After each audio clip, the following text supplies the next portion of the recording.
We all want to see the Islam Makhachev Ilia Topuria super fight, but ever since Islam moved up to welterweight, that dream fight has felt more and more out of reach. However, it might not be as far off as people think, because there are a couple of key scenarios that could make this fight very real very soon. First off, we already know Ilia isn't allowed to move up to 170 to chase Islam. Topuria revealed that Dana White told him directly that they don't want him making a run at welterweight, at least not yet. So that option is off the table. What's left is for Islam to come back down. But right now, Islam has made it clear his plan is to stay at welterweight and defend his belt there. Now here's where it gets interesting. If Islam loses to Jack Della Maddalena, there's a strong chance he returns to lightweight. And if that happens, the Topuria fight becomes the biggest, most logical next move. Islam versus Ilia for lightweight supremacy. The fans would explode. That's why this upcoming fight with Jack Della matters way more than people realize. While most fans are writing JDM off, Kamaru Usman has gone on record saying Jack actually has a real shot. On the flip side, Daniel Cormier recently debated Kamaru on a podcast, saying Islam's grappling is elite and that JDM won't even understand the levels of Islam's wrestling. He'll get takedown attempts coming at him very early. This time. The last fight, he didn't have to deal with that when he was fresh. If Islam can start to pressure him early and take him down early, or even just make him wrestle, he might struggle. We've seen before him get taken down, but I don't know that he's ever felt anything like he's gonna feel, because it's not gonna be double legs and single legs with Islam. It's gonna be him playing with his feet, tripping him, moving around on the octagon side, doing things that he don't recognize as freely. What makes a person really good in wrestling in mixed martial arts? If I shoot a double leg, there's a very good chance they're gonna defend.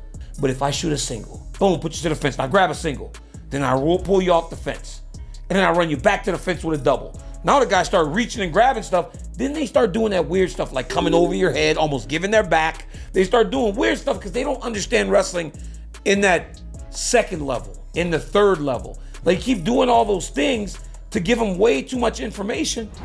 Paddy Pimblett didn't hold back in a recent podcast appearance with Brian Ortega, explaining exactly why he still hates Ilia Topuria, and why that hatred isn't going anywhere. According to Paddy, even if he ends up fighting and beating Ilia, the beef will never be squashed. He made it clear he'll still hate El Matador even after the fight, and nothing will change that. The core reason behind it, Paddy says, goes back to the incident where he made controversial comments about Russia and Georgia. After the backlash from Georgian fans and fighters, Paddy claims he clarified what he meant and that his words were taken out of context. He insists his intent was never to insult Georgians or reference their tragedy, but despite his explanation, Paddy says Ilia has continued to act as if he deliberately disrespected Georgia on a political level, and that's what fuels his ongoing resentment. For Paddy, it's personal, because he feels like Ilia knows what he meant, but still twists it for the narrative. That said, Paddy did say that Russians terrorized Georgia, and depending on how you interpret it, that alone carries real weight. So it's not like Topuria is just making things up either. And Ilia, for his part, hasn't cooled down at all. In a recent interview with TMZ Sports, El Matador sent a savage warning, saying he's going to do whatever he wants with Paddy in the cage, and called him one of the easiest matchups at 155.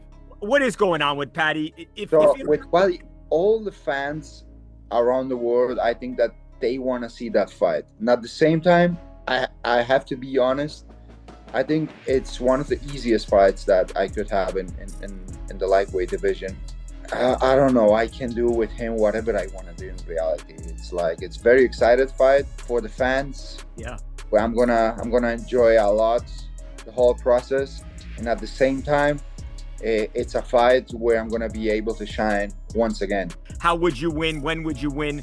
Give us some of that Ilia prediction magic. I have to think about it. I promise you, I could choose the way I want to finish. First round? Be that's for sure. He's not gonna stay there for more than one round with me. I don't know, maybe it's gonna be cool to submit him in the ground, something like that. As I told him, put my in his forehead. Earlier this week, Russian MMA reporter Usha Taika sat down with a rising fighter, Rizvan Kuniev, who currently trains at American Top Team, one of the most respected MMA gyms in the US. Now, earlier this year, the reigning lightweight champ Ilia Topuria also spent a few weeks training at ATT, a gym he's visited plenty of times throughout his career, just before vacating his featherweight title. So naturally, the conversation drifted toward that. During the interview, Rizvan revealed that he'd witnessed some wild things during his time there. That immediately got the reporter curious, and he started pressing Rizvan to spill the details. At first, Rizvan was a bit hesitant, trying not to say too much, but after a little push, he opened up. Rizvan revealed that one of his close friends, Shavkal Cherchev, a Dagestani fighter and a known training partner of Islam Makhachev, is also based at ATT. He said Shavkal was gunning for Ilia at the gym and came in ready to cause drama. Quote, "I don't want to mention the fighter's name, but a UFC champion came to our gym for a few practices. He's still the champ actually. This was a couple of months ago. Shavkal, being a lightweight, was looking for other lightweights to spar with, but this other guy was the featherweight champ. He wasn't in camp at the time, so he was pretty big. He trained with us for a few weeks and was in incredible shape. His power and technique were unreal. I remember Shavkal had his eye on him and was determined to spar with him. When they finally did, it was intense. They went at it hard, and man, it was wild to watch. It lasted a couple of minutes. It was a serious brawl." End quote. Ilia Topuria is the only featherweight champ to have trained at ATT this year, which all but confirms Rizwan's story. Given the intense back and forth between Islam Makhachev and Ilia throughout the year, it's no surprise that Islam's close friend, Shavkal, would specifically target Ilia during sparring sessions at the gym.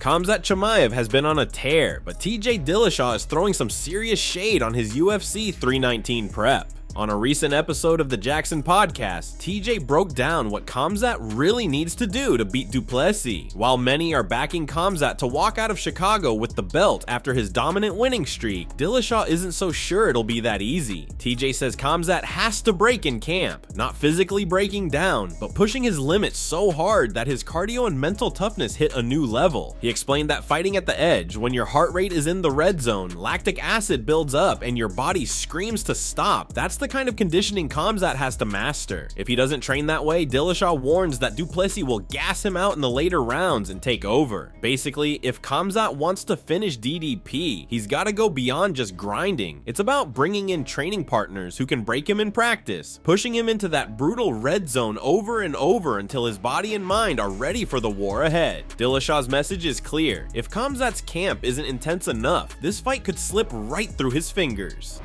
That's it from MMA Psycho. Thanks for watching. Don't forget to leave a like and subscribe for daily MMA news.